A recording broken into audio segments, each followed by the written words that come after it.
They vanished from different corners of the world, but their stories share the same haunting silence: a missing car, a resort room key, a locked cabin, a church secret, a drowned phone signal. Each clue uncovered led to one chilling twist after another. What really happened to them? This is 5 teen disappearances that shook towns with insane twists. Story 1. In the small, quiet town of Sayre, Oklahoma, 3 friends vanished one November night, and for over 4 decades, no one knew why. They were Jimmy Allen Williams, Leah Gale Johnson, and Thomas Michael Rios, 3 familiar faces whose disappearance would haunt Beckham County for generations. Jimmy, just 16 years old, was a bright and kind Sayre High School student who loved football and fixing cars. He lived with his parents and younger siblings, always described as dependable and polite, the kind of teen everyone trusted. Leah Johnson, 18, had just graduated. She was outgoing and caring, known for her warm personality and optimism about the future. She often looked after her younger siblings and dreamed of someday moving beyond her small hometown.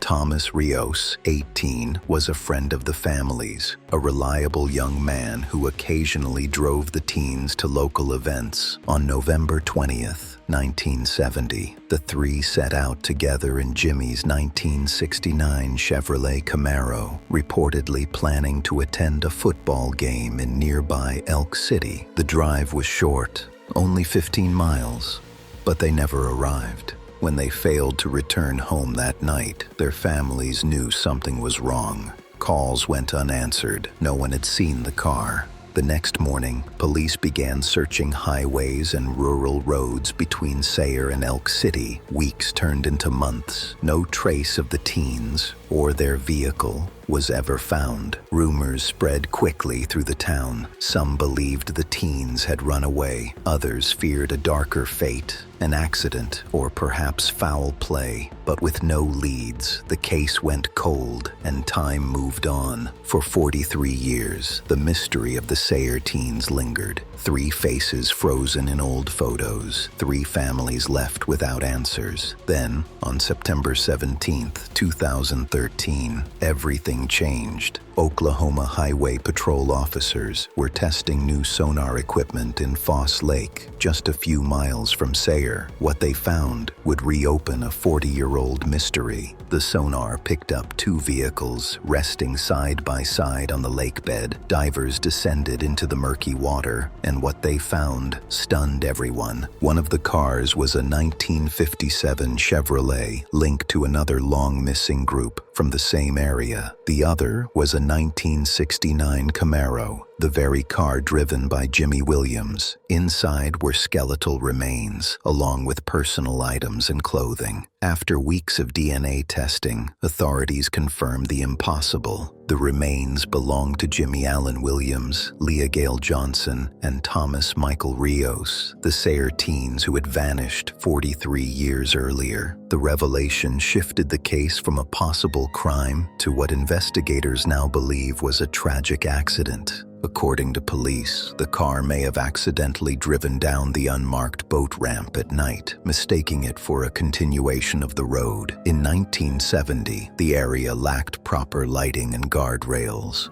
Once the vehicle slipped into the cold, dark water, it likely sank within seconds. The discovery ended decades of uncertainty, but also raised eerie questions. Why were 2 cars, each with missing people, found so close together? How had an entire vehicle and 3 lives gone unnoticed in such a small lake for so long? Investigators concluded that no foul play was involved, but the haunting coincidences remain difficult to ignore. Locals whispered theories about cover-ups, road confusion, and unseen dangers near Foss Lake. Still, the most widely accepted explanation points to a simple, heartbreaking mistake: a dark road A missing sign, a wrong turn led 3 young lives to the depths of the lake, where they remained hidden for more than 4 decades. For the families of Jayme, Leah, and Thomas, the discovery finally brought closure and heartbreak. After years of searching, prayer, and speculation, the truth had been lying just beneath the surface all along.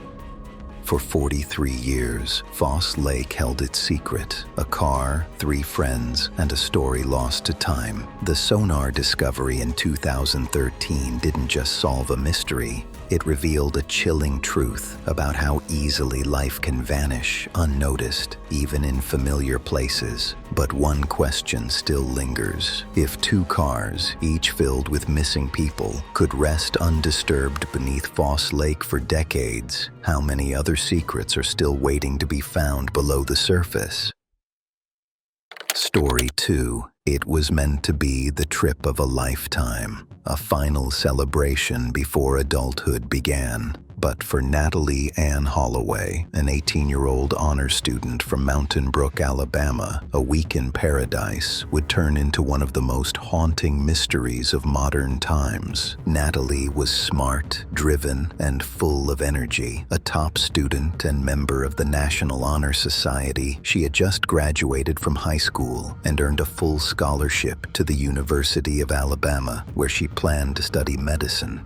On May 24, 2005, Natalee joined 124 of her classmates for a senior graduation trip to Aruba, a Caribbean island famous for its beaches, resorts, and nightlife. They stayed at the Holiday Inn Resort, located right on Palm Beach, a lively stretch of sand and music. For the first few days, everything was perfect. The students partied, swam, and explored. But on the night of May 30th, everything changed. That evening, the group went to Carlos and Charlie's nightclub in downtown Orlandi, their last night before returning home. Witnesses later saw Natalee laughing, dancing, and talking with locals and tourists. Among them was a 17-year-old Dutch exchange student living on the island, Joran van der Sloot, along with his friends Deepak and Satish Kalpo. Around 1:30 a.m., Natalee was seen leaving the club with them in a silver Honda. She was never seen again. When she didn't show up for her morning flight, her friends checked her hotel room. Her luggage, passport, and cell phone were all still there, untouched. By noon, panic spread through the group. Natalee's parents were notified, and within 24 hours, the Aruban authorities launched a massive island-wide search. Divers searched the turquoise waters near Palm Beach. Volunteers combed through dunes and shorelines. Helicopters circled the island, while the FBI joined the investigation. But there was no trace of Natalee, no signs of a struggle, no evidence, and no body. The focus quickly turned to the last people seen with her, Joran van der Sloot and the Kalpo brothers. Their stories changed repeatedly. At first, they claimed they dropped Natalee off at the Holiday Inn Resort around 2 a.m., but hotel security footage showed she never returned. Later, Joran said they went to the beach near the Marriott, where Natalee fell asleep, and he left her there. Again, no proof, no witnesses, no consistent timeline. The case exploded into an international media frenzy. Reporters from across the world flooded Aruba. Natalee's mother, Beth Holloway, arrived on the island within hours, launching tireless searches, press conferences, and public appeals. Despite global coverage, no evidence surfaced. Over the following months, the 3 suspects were detained multiple times, but each was released due to a lack of evidence. Then came the twist that would keep the world's attention for years. Joran van der Sloot's story kept changing, from interviews to secretly recorded conversations. In one version, he claimed Natalee collapsed after drinking too much, and he panicked. In another, he said she died accidentally and that a friend disposed of her body. But each story would later be retracted or contradicted. These false leads and shifting confessions became a dark cycle, every new revelation reigniting hope, confusion, and heartbreak. Yet through it all, Natalee Holloway's body was never found. In 2010, a disturbing parallel emerged. Joran van der Sloot was arrested in Peru for the death of another young woman, Stephanie Flores, exactly 5 years to the day after Natalee disappeared. It was the moment that many feared, proof of his violent behavior and a grim reminder that Natalee's fate might have been far darker than anyone imagined. The disappearance of Natalee Holloway turned a tropical paradise into the center of a global mystery. For her family, it became a lifelong mission for truth, a mission still without an ending. For millions watching, it became a symbol of how one night, one decision can alter everything. Even today, nearly 2 decades later, every time Joran van der Sloot makes a new statement, the world holds its breath, hoping that this time the truth will finally come out. But to this day, nobody has ever been found. No definitive answers have been uncovered. Was Natalee's death a tragic accident, or was it something far more sinister? A truth buried beneath lies, lost somewhere on the island she never left. Somewhere in Aruba, the answer still waits, hidden beneath the waves or behind someone's silence. Story 3. In the quiet town of Barron, Wisconsin, population just over 3,000, everyone knew everyone. It was the kind of place where people left their doors unlocked and strangers stood out. But on the morning of October 15th, 2018, that sense of safety was shattered forever. Jayme Lynn Kloss, just 13 years old, was a bright, kind, and soft-spoken girl who lived with her parents, James and Denise Kloss, in a modest home on Highway 8. She was described by teachers as gentle and thoughtful, a girl who loved her friends, pets, and dancing. Her life was simple until one night when everything changed. At 12:53 a.m., the Barron County Sheriff's Department received a chilling 911 call from Denise Kloss's cell phone. The dispatcher heard shouting and then silence. When police arrived minutes later, they found the front door blasted open. Inside the house were the bodies of James and Denise Kloss, both shot dead. Jayme was nowhere to be found. Within hours, an Amber Alert was issued nationwide. Posters with Jayme's photo spread across the U.S. A young girl with bright eyes and an innocent smile. Hundreds of volunteers combed through nearby woods and fields. The FBI joined the search, investigating every lead, every vehicle, every possible suspect.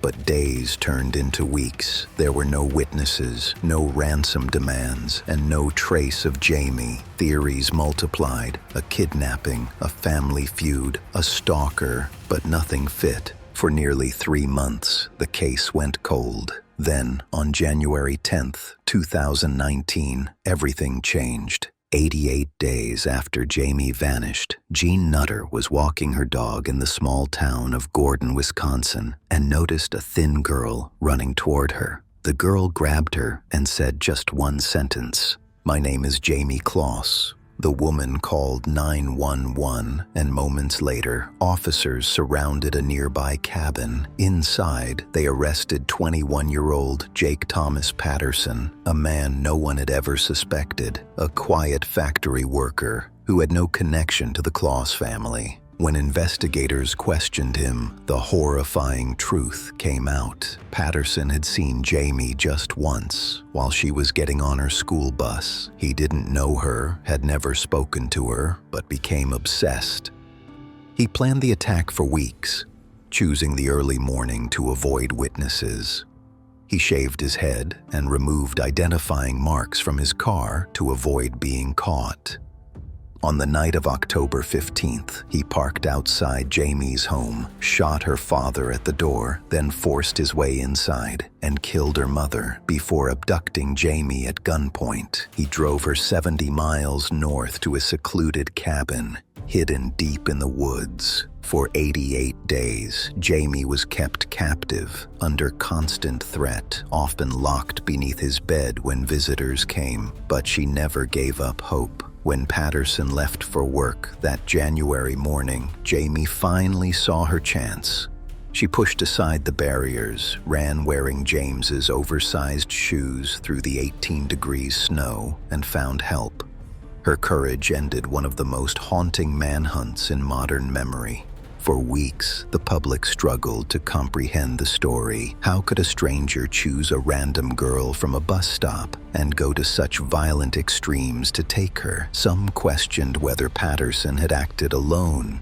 Others believed he had stalked her for longer than he admitted. But investigators confirmed his confession matched the evidence. It was a random act of evil, carefully planned and horrifyingly executed. In May 2019, Jake Patterson pleaded guilty to 2 counts of first-degree intentional homicide and 1 count of kidnapping. He was sentenced to life in prison without parole. Jayme's bravery in escaping not only solved her own case, it gave hope to families across the country who still wait for answers. In a world of disappearances that end in tragedy, Jayme Closs's story stands apart. Not for the horror she endured, but for the strength she showed. She became the face of resilience, proof that even in the darkest situations, survival is possible. The small town of Barron will never forget the night it lost its sense of safety, because sometimes, even after months of silence, the missing don't just return as victims, they return as survivors. Story 4. In the heart of Vatican City, behind the grand walls of St. Peter's Basilica, life moves to the rhythm of centuries-old tradition. Quiet, sacred, and untouchable. But in the summer of 1983, that peace was shattered when a young girl from within those walls vanished, and the mystery that followed would haunt the Vatican for decades. Emanuela Orlandi was born on January 14, 1968, the 4th of 5 children in a devout Catholic family. Her father, Ercole Orlandi, worked as an employee for the Vatican Bank, giving their family a rare residence inside Vatican territory, one of the most secure places on Earth. Emanuela was 15 years old, cheerful, musical, and a bit shy. She loved playing the flute and attended classes at a music school in Rome. Her daily routine was predictable, safe, until June 22, 1983. That afternoon, Emanuela left her family apartment inside the Vatican for her flute lesson at the Tommaso Ludovico da Vittoria School, about a 10-minute walk away. Before class, she called her sister, saying she had been approached by a man offering work, handing out Avon Cosmetics brochures. It seemed odd, but she didn't sound alarmed. After her lesson ended at 7 p.m., she told a friend she planned to talk to that same man again, and then she disappeared. She never made it home. By nightfall, her family began calling friends, police, and Vatican officials, but the case was unlike any other, because the crime scene technically lay on Vatican, Italian, and international territory. That overlap would soon become the biggest obstacle in finding her. In the following days, posters with Emanuela's face covered Rome. Anonymous calls poured in. One caller claimed she'd been kidnapped by a group demanding the release of Mehmet Ali Acha, the man who attempted to assassinate Pope John Paul II in 1981. Another theory linked her disappearance to the Bulgarian Secret Service and Cold War espionage, a political bargaining chip involving the Vatican, Eastern Bloc agents, and even the Mafia. Her family received letters, cryptic phone calls, and promises that she was alive and would be freed soon. But as weeks turned into months, no ransom came, and no one claimed responsibility. As the years passed, the mystery of Emanuela Orlandi only grew darker and stranger. Rumors began to swirl about the Vatican, organized crime, and secret cover-ups. One theory claimed Emanuela had been taken by the Banda della Maliana, a powerful Roman crime group allegedly tied to Vatican finances and money laundering. Some said she was being used to pressure the church to repay debts owed to criminal networks. Others whispered that Vatican officials themselves knew far more than they ever admitted. In 2005, Pope John Paul II publicly mentioned Emanuela, praying for her return, the first and only pope to ever address her case. But it was Pope Benedict XVI's era when the rumors took a shocking turn. In 2012, an Italian journalist revealed documents allegedly showing Vatican officials knew Emanuela's fate and had paid for her to remain hidden. The Vatican dismissed them as fake. Then, in 2019, new leads reopened old wounds. The Orlandi family received an anonymous letter claiming Emanuela's remains could be found in the Teutonic Cemetery inside the Vatican near the tomb of a German princess. When excavations began, 2 tombs were opened, but they were empty. Each revelation only deepened the mystery, from Cold War politics and mafia ties to whispers of church cover-ups. What began as one girl's disappearance had evolved into one of the Vatican's darkest and most enduring enigmas. More than 4 decades have passed since that June evening. Emanuela Orlandi's family still waits for answers. Aging parents, hopeful siblings, and generations of investigators chasing ghosts through the corridors of power. Her story is no longer just about one missing teenager. It's about secrecy, silence, and the uncomfortable truth that even the smallest tragedy can expose the deepest cracks in an institution built on faith. The Vatican remains silent, and Emanuela's fate, whether she was a victim of politics, power, or coincidence, remains one of the most chilling mysteries of the 20th century. Because in the city of God, even light can cast the darkest shadows. Story 5. On August 5th, 2022, 16-year-old Kiely Rodni left home for what should have been an ordinary night with friends. She was smart, responsible, and well-loved, a senior at Truckee Charter High School, just weeks away from starting college. Born and raised in Truckee, California, near Lake Tahoe, Kiely was known for her bright smile, musical talent, and independent spirit. That evening, she told her mother, Lindsay, she was heading to a large graduation party at the Prosser family campground, a wooded area near a reservoir popular with teens. She promised to be home by midnight. But Kiely never came home. The party drew more than 200 young people, some friends, others strangers from nearby towns. There was loud music, alcohol, and poor cell service. Around 12:30 a.m., Kiely texted her mom saying she'd be leaving soon. Just 3 minutes later, her phone last pinged near the edge of Prosser Creek Reservoir, and then went silent.